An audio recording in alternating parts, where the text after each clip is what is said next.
Good afternoon. Thank you all for joining us this afternoon for part 2 of our webinar looking at the Community Housing Transformation Center programs. Our first webinar ran in December 2020. For those who missed the session and would like to hear what was discussed, you can look at the materials posted to our website, hscorp.ca. Before we get going, I'll address a few housekeeping items. First, we are recording the session and we'll share any materials posted shortly after the session, as well as some handouts provided by the center. Second, the presenters have built-in time to take questions, so feel free to use the question panel throughout the session. You'll see that on the right-hand side of your screen. We'll pause after each section to respond to any questions that have come in. For today's webinar, the Community Housing Transformation Center folk have invited some of their program managers, as well as a few of the housing providers that successfully accessed funding in 2020.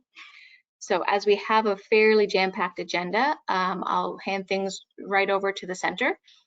So Chrissy Divatopoulos, program manager for the center, will be providing opening remarks and introducing our speaker. And Chrissy, I apologize profoundly for already butchering your name. I'll do better next time. So thank you so much. It's nice. It's really a pleasure to be here with you all today, and welcome to the webinar. So this webinar is the second part, as was mentioned, of a series that started in December, where our executive director, Stéphane Corriveau, and Aude Morel, program manager at the center, presented the center and our funding streams more generally. And today's goal is really to get into a bit more specifics and showcase some case studies and actual projects that have been funded by the center and how organizations have started really innovative and transformative projects as a result. And I'd like to just go over the agenda quickly with you today. So I'm so sorry, just give me a quick second. So I'm going to get started on a few points about the Community-Based Tenant Initiative Fund, which is the fund that I administer. And then I'll pass it on to Hannah Vlaar from Centretown Citizens Ottawa Corporation, CCOC. They received a grant through the CBTI fund, and Hannah will go over her experience and talk about that project. And then Aude Morel, my colleague from the Sector Transformation Fund, will quickly go over some points for that fund, and then pass it on to Margie Carlson from Birch Housing. They received a Sector Transformation Fund local project, and they'll talk to you about that project. And lastly, last but not least, Amy Bolt, my colleague, a program manager at the center who works in collaboration with FCM, the Federation of Canadian Municipalities, as a regional energy coach for the Sustainable Affordable Housing Fund, will speak to you about that fund. So I'm going to get started quickly. Just a few words about the Community-Based Tenant Initiative Fund. So this fund specifically is all about engaging with tenants, involving them in decision-making, making sure that their voices and their needs are represented. So it's really about tenant engagement and involvement. If we want to strengthen the community housing sector, if we want to strengthen our own organizations, it's really great to start with involving tenants in that process. So of course, projects can go to organizations in the non-market housing sector. So cooperatives, non-for-profit housing providers, public housing providers, who are there really to engage with their tenants and create opportunities for tenants to really get involved within their own housing. There's also funding that goes to projects for tenants in privately owned housing, so in the private market. This can go to tenant, advocacy groups, housing help centers, tenant rights organizations. So this type of, these projects can go really around tenant rights, advocating for more affordable housing in communities, better tenant protection policies, changing bylaws around tenant rights, things like that. And lastly, projects involving vulnerable populations. So examples could be, individuals experiencing homelessness, individuals who are facing various disabilities and challenges, making sure that, housing decisions represent their needs and making sure that they have access to affordable housing themselves. So to summarize, this fund is really all about increasing the participation of tenants in housing decisions, increasing their tenancy skills and access to information, and creating the very opportunities and the spaces and the structures that encourage and enable tenant participation. So sometimes, as we all know, tenants want to get involved, or they may want to get involved but don't know exactly how. Organizations want to get their tenants involved, but there might be opportunities to improve these opportunities and the structures that enable that to happen.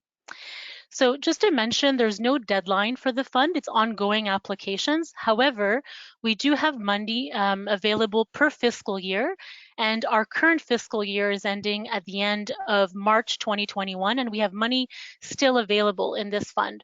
So we really encourage you to all to think about ideas of involving your tenants.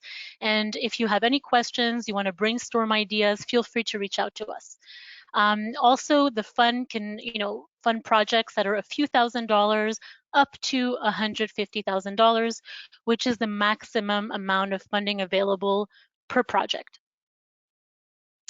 So now in terms of objectives, so all projects that are submitted in the Community-Based Tenant Initiative Fund have to align with at least one of three objectives. So the first one is to increase, promote access to information. It could be information for tenants or by tenants.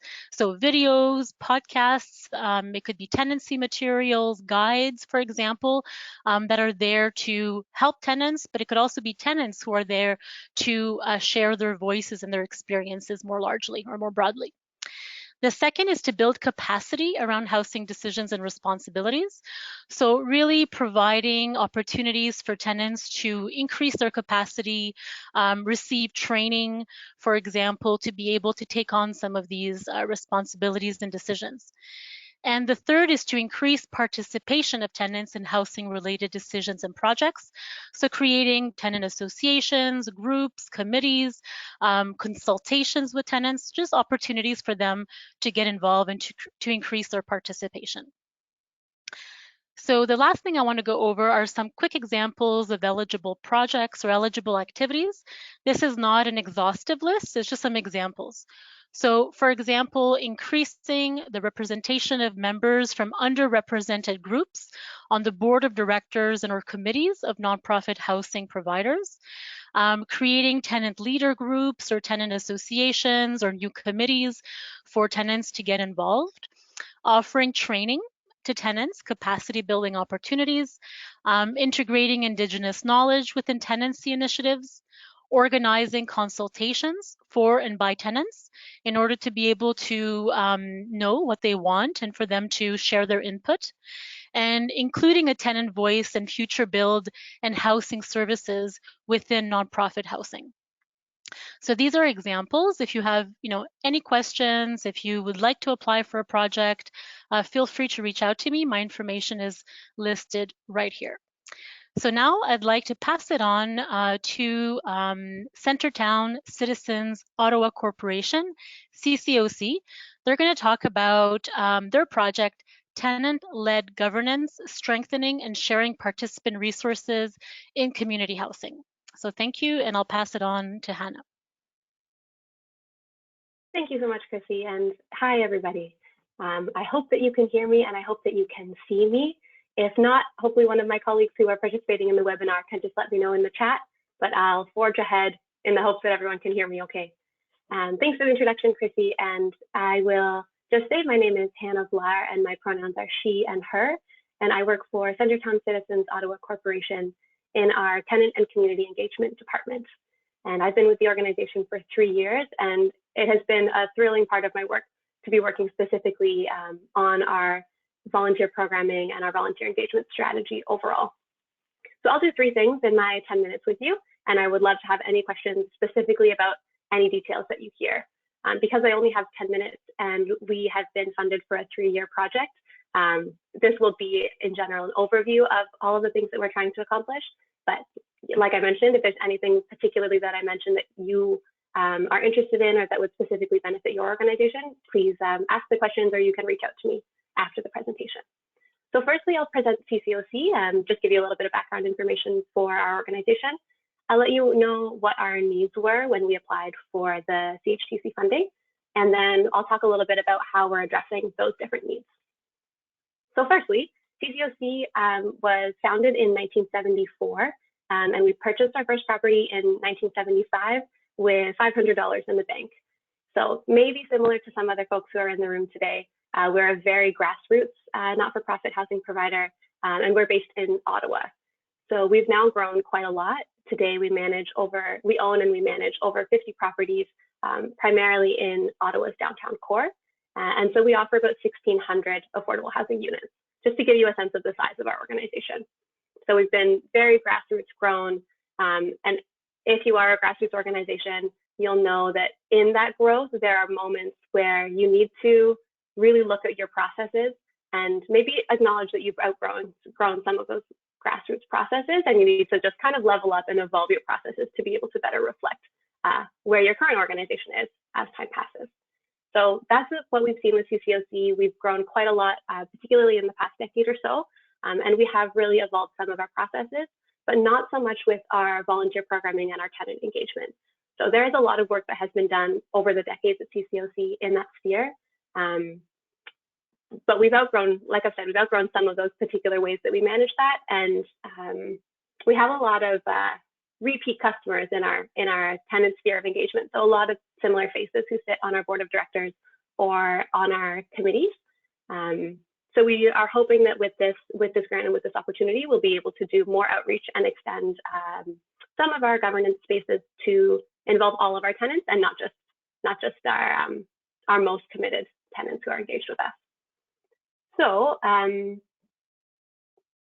yeah, just I'll give you a little bit of a scope of some of the volunteers who are involved with CCOC, who are tenants as well as community members.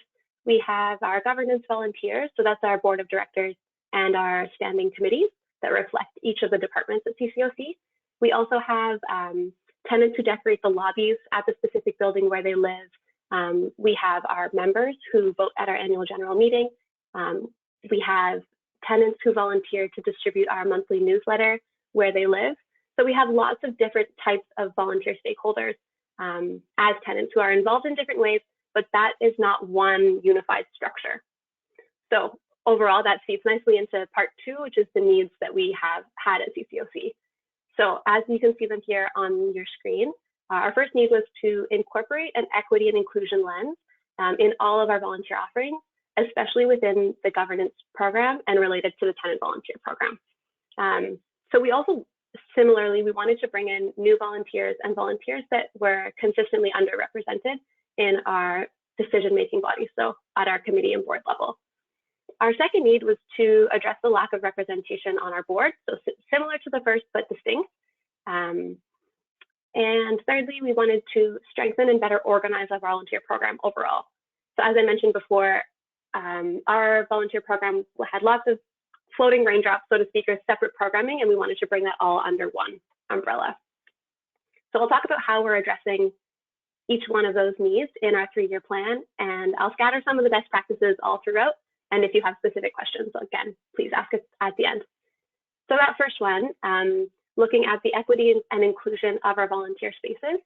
So we've been doing a few things, and you'll just notice me glancing over to the side here. So I have my notes. I want to make sure that I touch on all the points as quickly as I can. So one of the things that we've been doing is looking at all of our volunteer documents. So you may have volunteer documents in your organization, you might not. But for us, we have a few documents that we have used in the past when somebody expresses interest in getting involved in decision-making or in other ways at CCOC. And those documents aren't necessarily the most inclusive, the most inviting, and the most accessible for people. And when I say accessible, I certainly mean in terms of the physical document itself and how it's phrased. But also, one specific thing that we noticed was that the different types of offerings weren't organized on a document in terms of step-by-step pieces of engagement. So if you have a document that lists all of your volunteer offerings and you put board of directors at the top, that might be really intimidating for some people, we've learned. And we've been talking a lot with our tenant and community engagement committee to get some feedback on these documents to hear what they think about them. So that was some of the feedback from tenants, was that starting when you're listing volunteer opportunities and ways people can get involved, to just start with the simplest things where someone's just dipping their toes into getting involved, and then slowly build from there so that you don't scare people off from the start. So that's a specific example of the kinds of things that we're looking at. We've also been working with a local organization in Ottawa called Live, Work, Play, and they help community groups welcome and include people with intellectual disabilities, autistic persons, and individuals with dual diagnoses to live, work, and play in the community. So similarly, we've been working with them to take a look at our volunteer documents and the ways that we engage with our volunteers and our tenants to see where are we maybe missing the mark.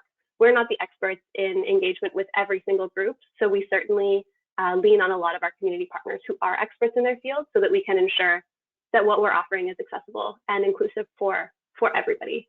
So in terms of best practices, that one is something that I've noticed multiple times over the past first year of our progress with this grant, is to engage with community partners who are the experts, who can influence and provide really like a wealth of resources for the work that you're trying to do. Yeah, so that's all I'll say for now about that first one. In terms of addressing the lack of representation on our board, so one of the really big pieces for that is going from anecdotal evidence about who our tenants are to concrete evidence. So if we're saying, our board doesn't really represent our tenant population, but we don't really know who our tenant population is other than our anecdotal assumptions about people's identities, we can't then say, this is what we need to change, or this is like our target that we'd like to work towards on our board or on our committees. So at CCOC, every 3 years, we run a tenant satisfaction survey, and it's a great benchmark for us to see kind of where we're at with our service across the board. And in 2020, we added to that tenant satisfaction survey optional demographic questions. And this is the first time that we've ever collected demographic information from our tenants, but we had a really great response, had about over a 40% response rate for the survey, which was great, especially considering we launched it during the pandemic. And from there, we've been able to say, okay, so this is how our tenants identify. So this is concretely who our tenant population is. And now we can say as well, we're working on a similar kind of demographic survey within our current tenant volunteers. So we'll be able to say, this is what our current composition is of our tenant volunteers, and this is our tenant base. So that will help us to identify where our pitfalls are and where we have groups that are underrepresented, so that we can do specific outreach and design specific tools to invite those underrepresented groups into the decision making in the ways that makes the most sense for them. So that's been a really important part for us. We've also been working with an evaluator, and we've been able to pay for that evaluator thanks to the grant. And the evaluator is helping us develop a theory of change for our tenant engagement program overall. They're also helping us identify the indicators of success. So as we're moving through this process, this 3-year process, we'll be able to measure after that what actions we're taking and how successful they are. And again, that realm of evaluation is not my area of expertise. So it's really helpful, again, to be able to lean on that partner and to be able to hire them thanks to this funding to help us through that process in a way that is much deeper than just our small team making the decisions with the best information that we have while not being experts in that field. So leaning there has been also very fruitful and continues to be. I'll jump to number 3, a better organized volunteer program.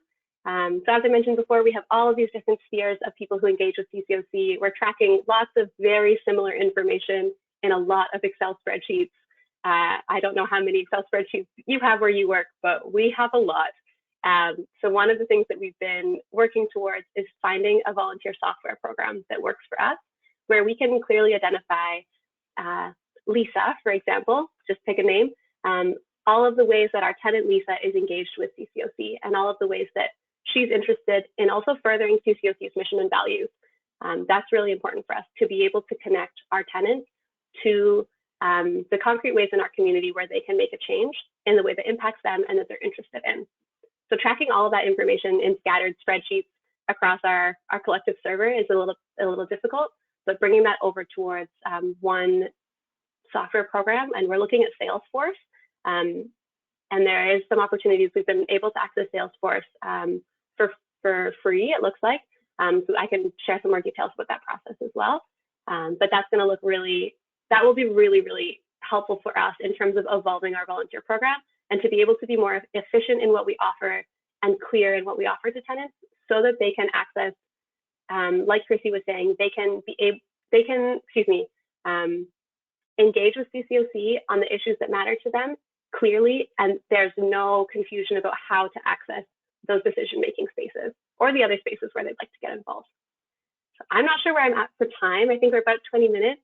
I would love to just anecdotally share one last thing that we've been working on during the pandemic. Just for a bit of context, we've been working on our grant for about 1 year. So it's been quite a challenge to work on some of these pieces in the midst of the pandemic. But one really beautiful thing that has been born out of it is something that we're calling the Neighbors Network. And the Neighbors Network is a group of tenants who were interested in helping out their neighbors, but also getting to know their other CCOC neighbors. So it's trying to foster a sense of community. And within the Neighbors Network, we have the network itself has created a mission statement, a vision statement, and the rules of engagement within the group. Similarly, if anyone is interested, I would love to share those documents because they're very inspiring and they're very beautiful. And so myself at CCOC, I've just been kind of an intermediary pulling their ideas together and getting them on paper, but all of the ideas have been generated by the tenants. And I'm really looking forward to seeing where the Neighbors Network grows in the future.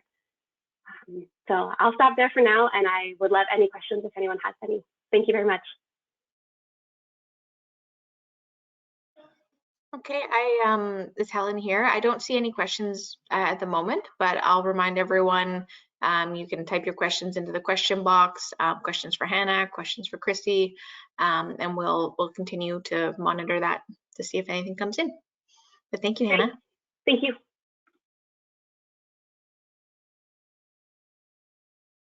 All right, thank you, Anna, for sharing this amazing and very inspiring project. So I'm Aude, I'm a project manager at the center, and I was on the first webinar, so maybe some of you already know me.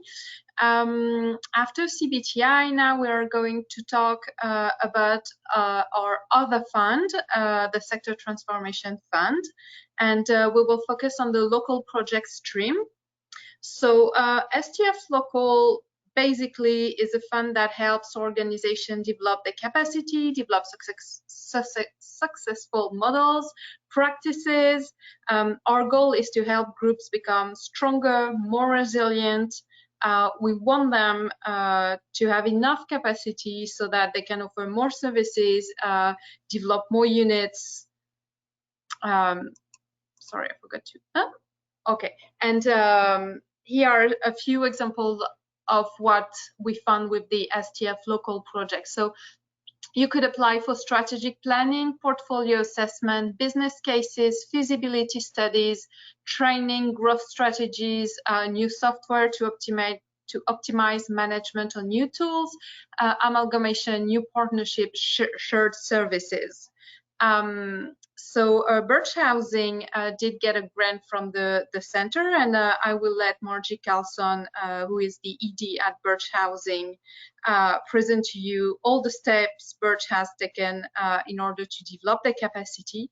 I really think the journey is impressive, and I hope that this can inspire some of you.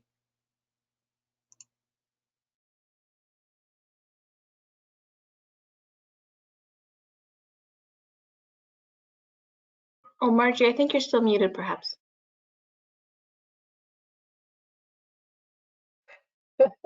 Isn't that the saying for 2020? Are you still on mute? Yeah, so hi, my name is Margie Carlson, and I'm the Executive Director for Birch Housing. So I'm going to talk a bit about the history of Birch Housing and a bit about who we are and where we've come from and where we're going.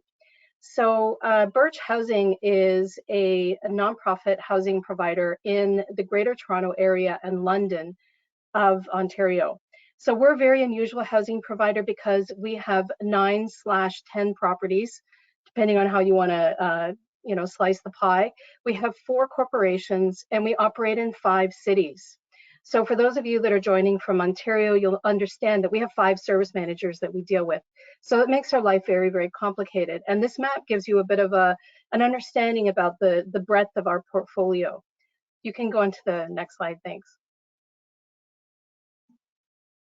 Thank you. Okay, so where have we come from?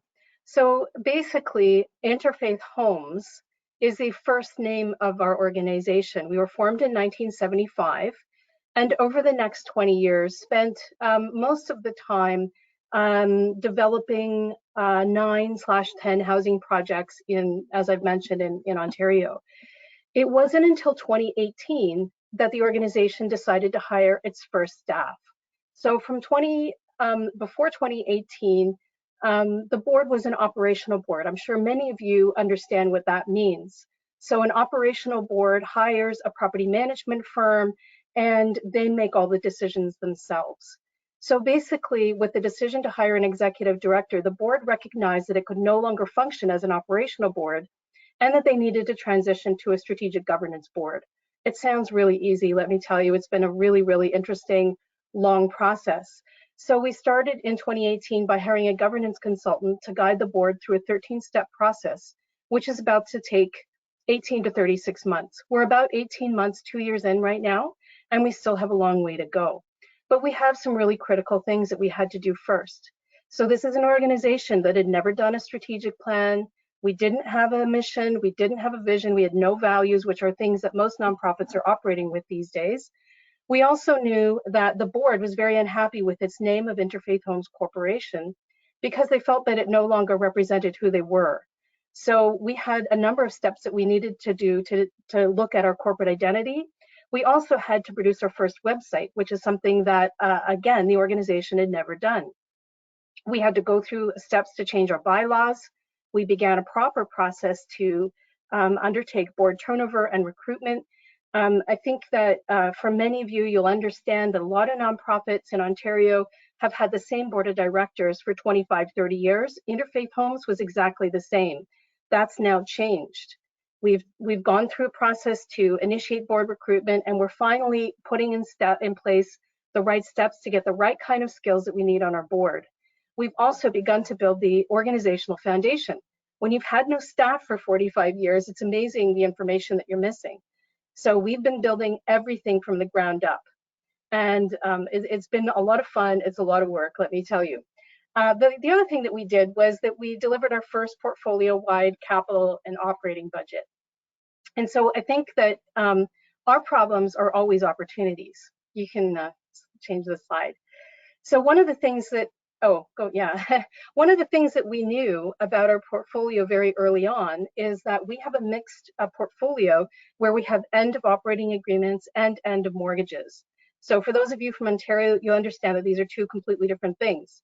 So we knew from our portfolio that we had less than 5 years remaining for 5 of our 9 projects.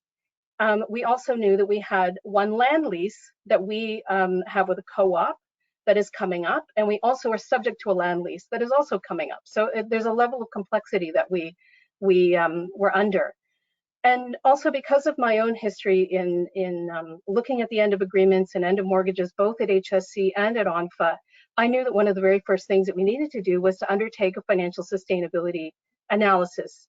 So we are now on phase 3 of that financial sustainability analysis, and each phase we're going deeper and deeper and deeper. And I think that what's also become quite clear to us is that we have, like many housing providers, a substantial portfolio with deferred maintenance and lack of capital repair because of chronic government underfunding. That's not new for any of us. But we also knew that the majority of our properties were in the Greater Toronto area and very high value areas. And also the board for many, many years, probably the better part of 20 years, were speculating about what we should or shouldn't do. And, you know, a lot of speculation, but absolutely no analysis. So our next step was to create a plan. You can change the slide now. So the first capital plan that the organization ever did was 2020. So why did it take us, me, 2 years to get into a plan? Because we didn't have building condition assessments for all of our portfolio. So we had 5 service managers. Some service managers pay for building condition assessments, others don't. So we had to create our building condition assessments first ourselves before we were ready to before we were ready to create our first capital plan. So we did that in early 2020. And of course, what became quite obvious from that, as many nonprofits realize, is that we lacked sufficient capital reserves to address the capital repair problem that we had. In fact, our capital liability right now is about $26 million, and our reserves are about $5 million. So as you can see, we have a bit of an issue. And of course, the board was speculating to itself, why would we invest limited reserves in buildings that may have reached the end of their useful life? Is it time to redevelop one or more of our properties? Why put good money after bad, I think is a good way of saying that. And part of their speculation were, again, assumptions about the condition of some of the properties. And so we needed data, we needed information, and we needed to be making logical decisions about what we were doing. So the board agreed that we couldn't rely on opinions, we couldn't rely on speculation, and we couldn't rely on outdated assumptions about the portfolio. So the goal was to create a plan. We wanted a plan that would give us direction and that would prioritize regeneration opportunities or refurbishment of current stock, and would explore what we could potentially redevelop, acquire, sell, etc. So some critical questions that we wanted to find answers to. So you can go to the next slide now. Who should we work with? So for us, one of the critical things was our board was very keen to approach the study that we were going to undertake from a market perspective. They wanted to understand if we were actually in the private sector, but we're not, but if we were in the private sector, how would we do this? So we specifically went looking for a consulting partner that was working in the private sector. How long is this going to take? They, of course, wanted the study done right away, as many boards want things to happen yesterday. But we allotted about 4 to 5 months for the study to take place. And of course, this happened right as COVID was happening. So things got delayed by a couple of months, but we were able to complete our study. We also had to look at what kind of data do we need. So we had to go through bit by bit and understand the type of data that we would need and where we were going to find it. Because again, when you're in a foundational building process for an organization, you have to have the right information to do what you need to do. And of course, who can help us pay for a study like this? Because it was pretty clear from the get-go that this was going to be way beyond our financial capacity. And the other part of this is we had to know, what does success look like for us? So we wanted to be able to implement measures based on the data and to have strategic recommendations that we could actually action right away. So what happened? You can go to our next slide. So I feel like we're a bit of a butterfly coming out of our cocoon phase. So we have gone through an amazing level of transformation. Our study with our consultants is now complete. We are currently in the process of reviewing it with the board and making some decisions. So one of the key things that they did is that they've grouped our assets into 2 different categories, those which are for, as we're calling it, strategic disposition, and those that we will hold and operate. And of course, there's some big surprises. Going back to the speculation part, how many of us as staff or board members speculate about what it is that we think we should be doing or what it is our opinion is. But our project now has demonstrated that we have 4 opportunities for redevelopment, regeneration, and land sale. And the analysis that our consultants conducted was absolutely incredible. The level of detailed analysis that they were able to conduct for us was exactly what we needed to help us make decisions. The study has been critical for our future goals. It also forced the board to consider its aspirations. Why are we here? Why are we here? Why are we doing what we're doing? So one of the things that's come out of this is that they've made a commitment to long-term financial sustainability and to growth. And we could not have done this without this grant. And at this stage, I'm done with my presentation. And if you have any questions for me, I'm happy to answer them.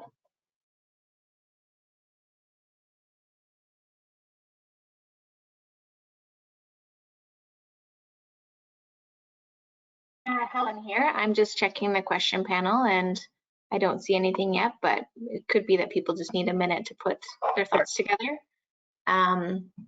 I guess next time I won't. I was encouraging our presenters to go fairly quickly because I expected a lot of dialogue.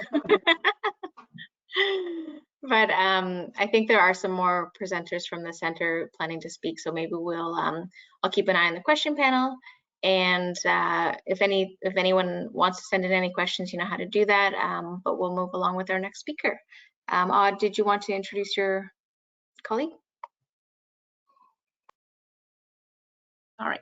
Before Amy speaks, I just added a slide of the things we do not fund under the STF and CBTI fund. So I don't think it's really productive just to read it out loud like this. What I will say is just the main thing we do not fund is no construction, no renovation, and no individual assistance in accessing housing. This is the main topics where some groups get confused. Otherwise, you will get the presentation, you will get this list, you will have time to look at it and take your time. And if you have any question about this, any doubt, just reach out to us, call us, email us, and we will be able to discuss your project. So now I will let Amy Bolt, who's a PM at the center, but also a regional energy coach with the FCM, talk to you about the Sustainable Affordable Housing Fund. Well, thank you, Aude. Thanks for that introduction. So yes, as Aude mentioned, I'm a program manager at the Community Housing Transformation Center, but I also do work closely with the Federation of Canadian Municipalities, specifically on their Sustainable Affordable Housing Fund. So FCM has recently introduced a new fund. It's the Sustainable Affordable Housing Fund, which is a $300 million initiative that offers support to local affordable housing providers, including municipal, not-for-profit organizations, and housing cooperatives as well. So support is offered not only in terms of funding through grant and loan programs, but also through capacity building, with the ultimate goal of this fund being to really retrofit existing affordable housing units or construct energy efficient new builds that emit lower greenhouse gas emissions. So the objectives of the SAW fund are really to seek, the SAW fund seeks to generate triple bottom line benefits by, first of all, reducing energy and greenhouse gas intensity, increasing energy and housing affordability, and lastly, improving building quality to increase comfort, health, and quality of life for residents. So as Aude just mentioned, the center is unfortunately unable to fund construction activities, but this is a great way for your organization to access that funding to really achieve your housing goals while also acting sustainably and increasing the long-term affordability of your project. So this fund is also stackable with other funding offers such as CMHC's rental construction financing and the co-investment fund. So on to the next slide. So there are 5 funding streams within the SAW offer. They're all designed to build off of one another. So firstly, we have planning, followed by study, pilot project, capital project retrofit, and then capital project with new builds.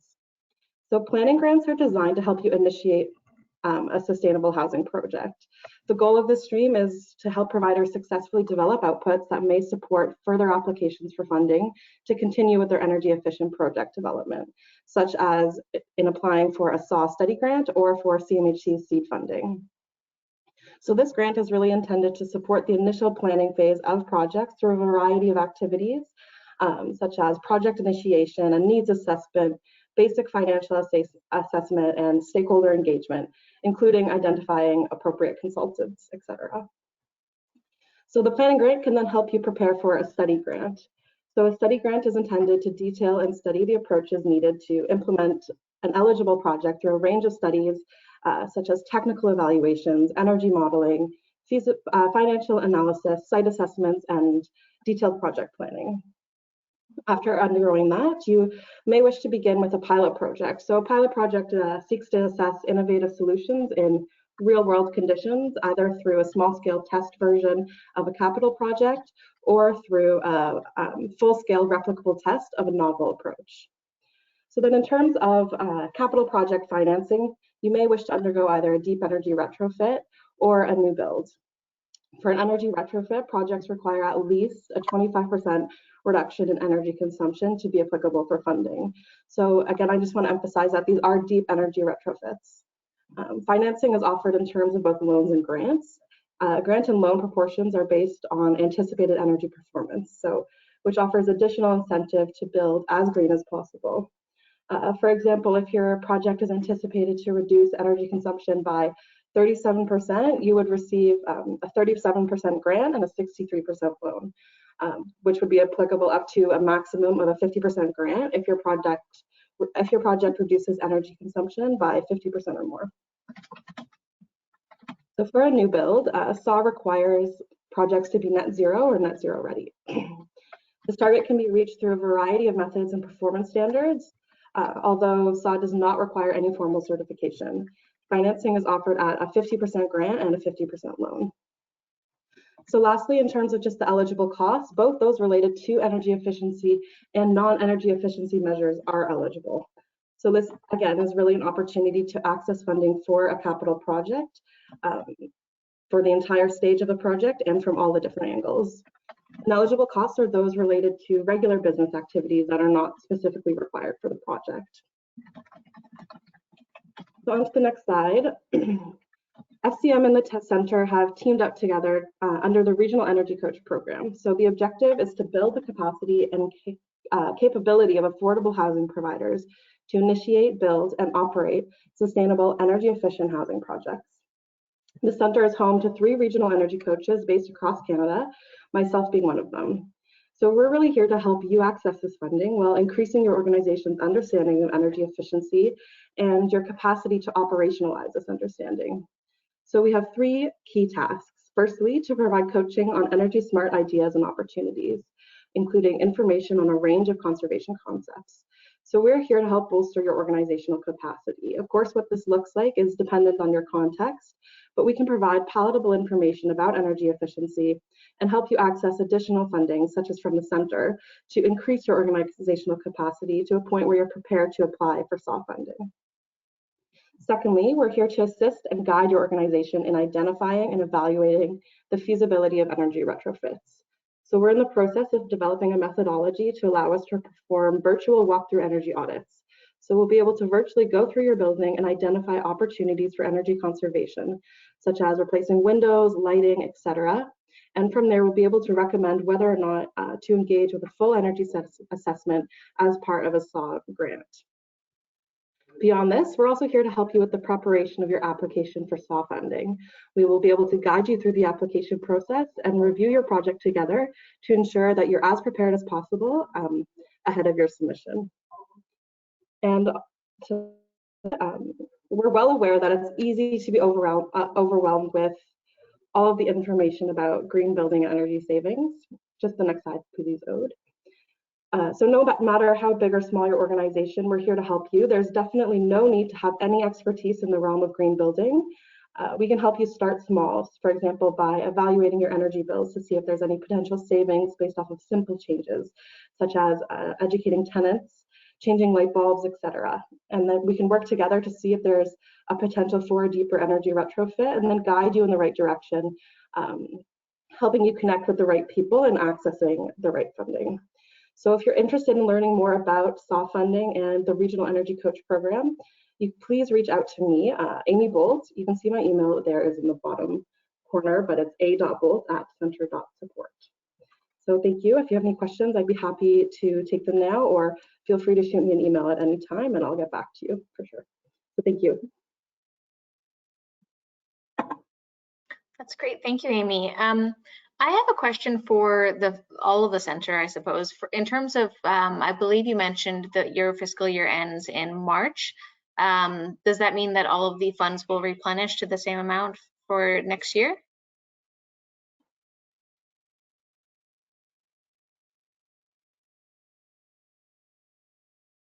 Amy, do you want to answer that? Yeah, I guess I could answer that. Yeah, so our funds do replenish April 1st, and we have additional funding for each stream. The amount per each stream is a little bit different, but everything will be replenished as of April 1st.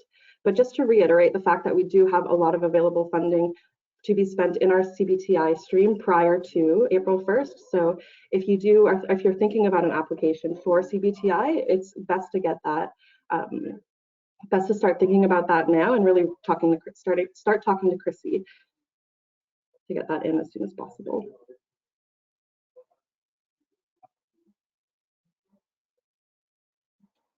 Okay, well, I actually don't see very many questions coming in. So I guess we'll probably end up early unless something comes in. But did anybody from the center have anything else that they wanted to add before we close? Yeah, I just wanted to add that. So you will get the presentation, and on the presentation, I've added a few slides that I don't think it's efficient like to just read them very carefully, but you will find here all the info about the PMs. So if you want to reach us, there's our email, a phone number. I know there's a lot of us and it can be a little bit confusing, but what you have to remember is that if you're interested in STF, you call me, Aude. If you're interested in CBTI, you reach out to Chrissy, and if you're interested in FCM, you can reach out to Amy. And here I also added the website and all of the social media info. Perfect, thank you so much. And I will again point out that we'll be uploading the recorded webinar presentation to our website, and we'll send everybody a follow-up email after the fact once the materials are posted to our website, along with a few handouts that were provided by the center. But again, oh, I guess we actually did have one quick question that came in. You got in right before the wire before I close things out. So the question was, I'm very interested in samples of the tenant satisfaction survey and the neighborhood network discussed by Hannah earlier. So maybe we can see if, maybe we can see if there's additional information we can circulate with the follow-up email when that goes out. But again, as I don't see anything else coming in, thank you all for joining us, and we hope you enjoy the rest of your day. Yeah, thank you very much. Have a good day, everybody.